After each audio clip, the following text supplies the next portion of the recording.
ആ അമ്പലമുക്ക് അതറിഞ്ഞോ?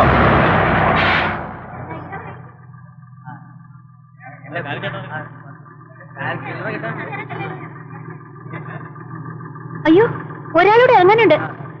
ഗൗരിയെടുത്തി ഇറങ്ങട്ടെ ഇറങ്ങട്ടെ. നല്ല ആളോ. ഇപ്പോഴേ തുടങ്ങിയോ മനോരാജ്യം? എനിക്ക് വിശ്വാസമാവില്ലേ രാധേ. പൂമടത്തിലെ നന്ദഗോപാൽ സ്വാമി മാഷ് ചിലപ്പോ കളിപ്പിക്കാൻ പറഞ്ഞതാവോ? ഇങ്ങനെ ഒരു കാര്യം പറഞ്ഞ് മാഷ് കളിപ്പിക്കൊന്നുമില്ല.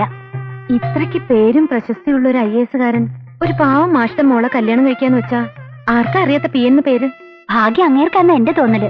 ഗൗരിയെടുത്ത് കിട്ടിയാ ഇനി വച്ചടി വെച്ചിട്ട് കേറ്റാവൂ. അത്രയ്ക്ക് അഹങ്കരിക്കാനൊന്നും ഞാനില്ല. ഇതിലെന്ത് അഹങ്കാരാ? ഭാഗ്യമുണ്ടെങ്കില് അദ്ദേഹത്തിന്റെ ഭാര്യയായിട്ട് അദ്ദേഹത്തെ ശുശ്രൂഷിക്കാന്നുള്ള മോഹേ ഉള്ളൂ. പക്ഷെ ഒടുക്കം അത് വെറുതെ മോഹിക്കലാവോ? നോയിക്കോളൂ. ഗൗരിയെടുത്ത് കണ്ട നിമിഷം തന്നെ കൊത്തിക്കൊണ്ടുപോകും വെച്ച നന്ദഗോപാൽ. തീയൻ എന്ന വലിയ ആള്.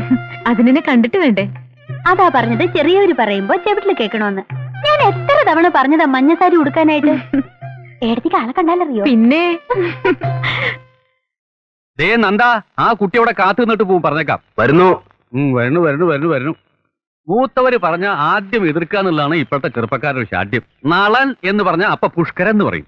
ആ കുട്ടി ഒന്ന് കണ്ടോട്ടെ എന്ന് വിചാരിച്ചിട്ടാ ചെക്ക് ഷർട്ട് ഇടാൻ സാവമാഷ് പറഞ്ഞത്. വേണ്ട കുട്ടിമാമേ, ആരും അറിയാണ്ട് ഞാൻ ആ കുട്ടിയെ ഒന്ന് കണ്ടോട്ടെ. അമ്മുവിന്റെ കാര്യം ഉറപ്പായി കഴിഞ്ഞിട്ടില്ലോ ഇതുവരെ. അമ്മുവിന്റെ കാര്യം നോക്കണമെന്ന് പറഞ്ഞ് ശരി തന്നെ. പക്ഷെ സ്വന്തം കാര്യം വേണ്ടാന്ന് വെച്ചിട്ട് വേണ്ടല്ലോ അത്. അമ്മുവിന്റെ കാര്യമില്ലാണ്ട് എനിക്ക് വേറെ എന്ത് സ്വന്തം കാര്യം ഉള്ളത്? വാ, കയറി പോവാ.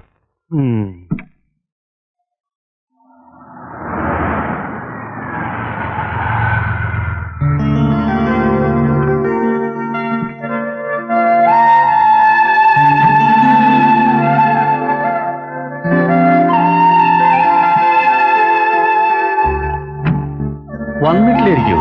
ആ പൂച്ചയും കാണാനല്ലോ. ഏതായാലും കുറച്ചേരം നോക്കിട്ട് നമുക്ക് അങ്ങോട്ട് പോവാ. നിൽക്കണം മഞ്ഞസാരി. മാഷയുടെ മോളാണല്ലേ? അതെ. ഞാൻ ശേഖരൻ നായര്. ഹംസം. ആ നിൽക്കലാണ് നന്ദഗോപാലൻ. കഴിയുന്നത്ര ഞാൻ പറഞ്ഞു നോക്കി ചെക്ക് ഷർട്ടിടാൻ. അപ്പൊ ആള് വെള്ളം ചുപ്പിട്ടോട്ട് വരുന്നു.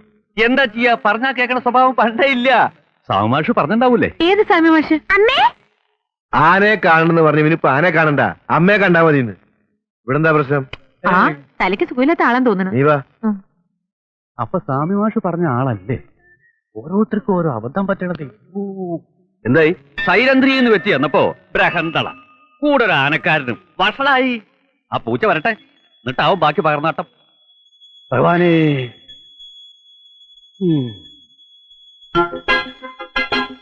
സൂത്രം നമുക്ക് മാത്രമല്ലല്ലോ വശമുള്ളൂ. എന്നെ പറ്റിക്കാൻ അയാൾ ഇവിടെ വേഷം മാറി വന്നുകൂടാന്നില്ലല്ലോ. അല്ലേ കുട്ടമാൻ?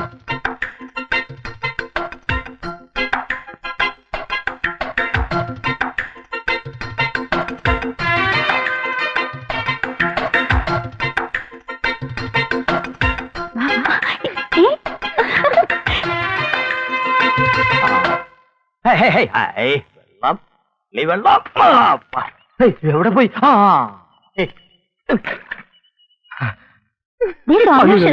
പോവാണോ? ബസ് വരാറായി. അത് പോയാ പിന്നെ 1 മണിക്കൂർ നിൽക്കണം. ഞങ്ങൾ പോണം. ഞാൻ വരാൻ ഇത്തിരി വൈകി പോയി. നന്ദോപാലിനെ കണ്ടുവോ?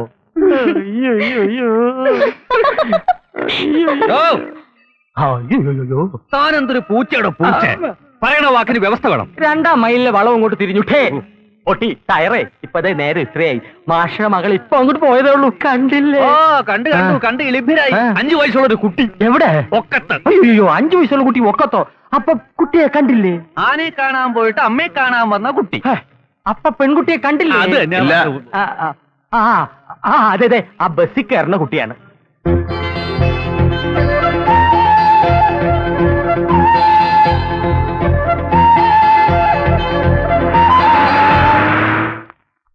കുട്ടിയമ്മേ, പെണ്ണിനെ കണ്ടോ? ഓ പിന്നെ കണ്ടു. ആന കുട്ടി അല്ല, അതെ, ആനയെ കാണാൻ പോയ കുട്ടിയുടെ അമ്മയെ കണ്ട് നന്ദ തെറ്റിദ്ധരിച്ചു ഇല്ലാന്ന് പറയാൻ പോയിരുന്നു. നന്ദ, നന്ദ, കണ്ടിട്ട് ഇഷ്ടായോ? ഇഷ്ടായോന്ന്? നന്ദ, നിക്കേ നിക്കാൻ. ഓ, കേക്കുന്നില്ലേ? നീ കുറച്ചു അപ്പുറത്ത് വരിക, എനിക്ക് ഇത്ര എഴുതാനുണ്ട്. ഹായ്, അപ്പോഴേക്ക് തുടങ്ങിയ കത്തെഴുതല്? കത്തൊന്നുമല്ല, ഒരു ആർട്ടിക്കിളാ. ആർട്ടിക്കിളൊക്കെ പിന്നെ ആദ്യം ഇത് പറ. വെളുത്തിട്ടാണോ? വെളുത്തിട്ടാണോന്ന്? ഉം. മെലിഞ്ഞിട്ടാണോ? ഉം. ഉയരമുണ്ടോ? ഉം. ഛെ, ഇങ്ങനെ നത്തിന് പോലെ മൂളാതെ വാതൊരെണ്ണം പറയുന്നെന്താ? നീണ്ട മൂക്കാണോ? ദാ, വയറിന് എത്രയുണ്ട്? തുമ്പിക്കൈ പോലെ. നന്ദാ, തമാശ കളി വേണ്ട. പറ, നീണ്ട മൂക്കാണോ? കുറച്ച് നീണ്ടിട്ടാ. നിറയെ മുടിയുണ്ടോ? പിന്നെ തുടങ്ങി മൂളാൻ. ഉണ്ടോ ഇല്ലയോ? പിന്നെ മുടിയില്ലാണ്ടിരിക്കോ? ശരി ശരി ശരി ശരി. നുണക്കുഴിയുണ്ടോ? അങ്ങനെ സൂക്ഷിച്ചു.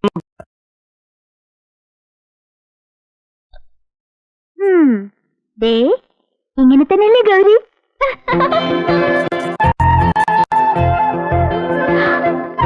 ഗൗരി സുന്ദരി കേട്ടോ.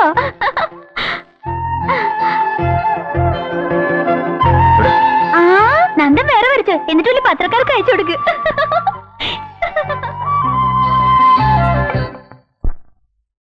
ഈ വുഡ് ഹൗസിന്റെ ചില കഥാപാത്രങ്ങളാ വേഷം മാറിപ്പോട്ട് ചമ്മുന്നവര്. ചമ്മിയത് ഞാനല്ല. അത് മനസ്സിലായി. എന്റെ വുഡ് ബി ബ്രദറിലോ പക്ഷെ ഞാൻ കണ്ടല്ലേ, അസല് ബുദ്ധിജീവിയാ. പക്ഷേ ബുദ്ധിജീവികളും പെട്ടെന്ന് ചമ്മും. അത്രയ്ക്കൊന്നും കളിയാക്കണ്ട. ഓ നൊന്തോ? ഇപ്പൊ തന്നെ ഇങ്ങനെയാണെങ്കിൽ പിന്നെ കല്യാണം കഴിഞ്ഞായിരിക്കും. പോടാ. നിനക്ക് ഇഷ്ടമുള്ള ഇലയുടെ ഉണ്ടാക്കിയിട്ടുണ്ട്. ഗൗരി എടുത്തിട്ട് കൈകൊണ്ട് എന്തുണ്ടാക്കിയാലും നല്ല സ്വാദാ. സോപ്പ് ഒന്നും ഇടണ്ട മോനെ, കഴിക്കും. ഗൗരി എടുത്തേ. അതിങ്ങനെ എടുത്തിട്ട് ഇല പൊളിച്ചിട്ട് ഇങ്ങനെ വച്ചു തരുമോ? ചെറിയ കുട്ടിയെന്ന് ഇപ്പോഴും വിചാരം. പെണ്ണ് കെട്ടിക്കൊണ്ട് വരാറായി. വേണം. ആ IAS വന്ന് ഗൗരി അടുത്ത് കൊണ്ടുപോയിട്ട് വേണം എഞ്ചി ഇങ്ങോട്ട് കൊണ്ടുവരാൻ. ഓ, സഭ തുടങ്ങി. ഇന്നെന്താണോ വിഷയം? വിദ്യാർത്ഥി രാഷ്ട്രീയം. കേറി വരുമ്പോ ചില കമന്റ്സ് ഒക്കെ കേട്ടു. ഓ, ദേ, നീ ഇലയുടെ അവിടെ കൊണ്ടേ കൊടുത്തു. അല്ല, ഇലയുടെ എല്ലാവർക്കും തികയോ? രാത്രിയിലത്തേക്ക് പറഞ്ഞാൽ എനിക്ക് വേണം കേട്ടോ. കൊണ്ടേ കൊടുക്കടാ. ഓ, 4 ശ്ലോകം കേൾക്കാലെന്ന് വെച്ചിട്ടാ ഞാൻ ഇങ്ങോട്ട് വന്നത്. പൊളിറ്റിക്സ് ആണെങ്കിൽ ഞാൻ പോവാ. കുട്ടികൾ പഠിക്കണ്ടോ നോക്ക്. ഈ ത്രിസന്ധിക്കോ? ഇപ്പോഴങ്ങോട്ട് ചെന്ന് അവര് ടിവിയുടെ മുമ്പിലുണ്ടാവും. അതും പഠിപ്പിന്റെ ഭാഗം തന്നെയാണെന്ന് അവര് പറയണേ. അടാ, എല്ലാവർക്കും ഓരോന്നേ ഉള്ളൂ. ഓ, ഈ സ്കൂൾ രാഷ്ട്രീയത്തെ പറ്റി വേണുവിന്റെ അഭിപ്രായം എന്താ?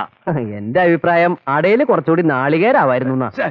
എടോ, ഞാൻ ആരാണ് കാര്യമല്ലോ ചോദിച്ചേ. സ്കൂൾ രാഷ്ട്രീയത്തെ പറ്റിയാ ചോദിച്ചേ. അത് എന്നെ ഞാൻ പറയണേ. കഴിഞ്ഞ ഒരാഴ്ച തെങ്ങ് കയറാൻ ഒരാളെ നോക്കണു. കിട്ടണ്ടേ? ഒരു നാളികേരം കൂടി ഉണ്ടായിരുന്നെങ്കിൽ അട ഒന്നും കൂടി ഗംഗമാക്കായിരുന്നു. ഇപ്പോഴത്തെ കുട്ടികളുടെ ഒക്കെ വർത്തമാനം കേട്ടാലേ ഒരക്ഷരം മനസ്സിലാവില്ല. ശരിയാ, ഒരക്ഷരം മനസ്സിലാവില്ല. അനന്തമജ്ഞാതമവർണ്ണനീയം. ഈ ലോകഗോളം അങ്ങനെ തുടങ്ങുക. ആ അക്ഷരം ഞാൻ ചൊല്ലാം. ആഹാരജിച്ചു. ഒന്ന് നിർത്ത. താൻ ചൊല്ലി തീരുമ്പോഴേക്കും നേരം വെളുക്കും. 3ാമത്തെ വരിയിലെ ആദ്യ അക്ഷരം ആ. ഞാൻ ചൊല്ലാം.